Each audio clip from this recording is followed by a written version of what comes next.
मैं आपसे जानना चाहूंगा रविराज कि क्या हिंदी माध्यम के विद्यार्थियों को निराश होने की जरूरत है और क्या सलाह आप देना चाहेंगे इस परीक्षा के लिए, स्पेशली हिंदी मीडियम के बच्चों के लिए, क्योंकि बहुत दुख है जीवन में। सर, मुझे नहीं लगता है कि हिंदी माध्यम या किसी भी माध्यम के अभ्यर्थियों को निराश होने की कभी भी जरूरत है, पर जरूरत यह है कि हम सही तरीके से और सही कार्य करें। क्या बात। अक्सर समस्या होती है कि हिंदी माध्यम के जो बच्चे होते हैं उनकी पृष्ठभूमि काफी कमजोर है, वो ग्रामीण क्षेत्र से आते हैं, आर्थिक स्थिति उनकी काफी कमजोर है और इस कारण से वो बहुत अच्छा परफॉर्म नहीं कर पाते, उनको उतने अपॉर्चुनिटीज नहीं मिलते हैं। तो मुझे लगता है कि हिंदी माध्यम का विद्यार्थी भी सही तरीके से मेहनत करता है, वो सही स्ट्रेटेजी अपनाता है तो किया जा सकता है। फॉर एग्जाम्पल, जो मैंने पाया है, थोड़ा बहुत समझा है कि ज्यादातर हिंदी माध्यम के अभ्यर्थी प्रीलिम्स के स्तर पे ही वो बाहर निकल जाते हैं, बिल्कुल बिल्कुल। और इसका सर बड़ा कारण है सीसैट। तो हम अक्सर ये गलती करते हैं कि कॉम्प्रिहेंशन पे सिर्फ निर्भर रहते हैं और मैथ्स,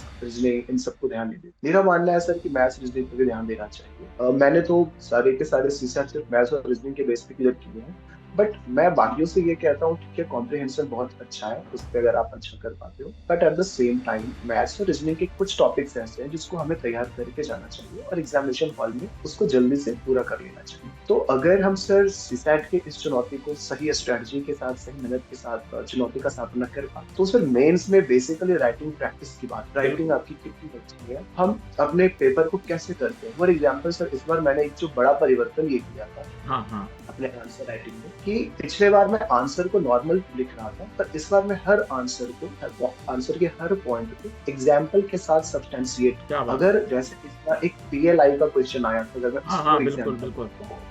अभी एग्जैक्टली मुझे नहीं याद है कि मैंने क्या लिखा, पर अगर मुझे लिखना होता तो मैंने अगर डाला महत्व, तो मैं नीचे लिख रहा था कि रोजगार में वृद्धि या रोजगार के अवसरों का सृजन, सामने डैश देकर के लिख दिया करता था अभी तक 12 लाख, उत्पादन में वृद्धि, सामने डैश देकर लिख देता था 2 मार्च 2024 के बीच करीब 16.5 लाख करोड़ रुपए का उत्पादन। तो बिल्कुल। एक उदाहरण के लिए इस तरह से मैं हर पॉइंट को सब्सटैंशिएट कर पाता हूँ। तो अगर से हम स्ट्रेटजी बनाते हैं, अपनी भाषा को सरल रखते हैं, अपने बेस को मजबूत रखते हैं, चीजों को समझने पर बल देते हैं, तो मुझे लगता है मेंस में चुनौती बहुत ज्यादा नहीं रहती।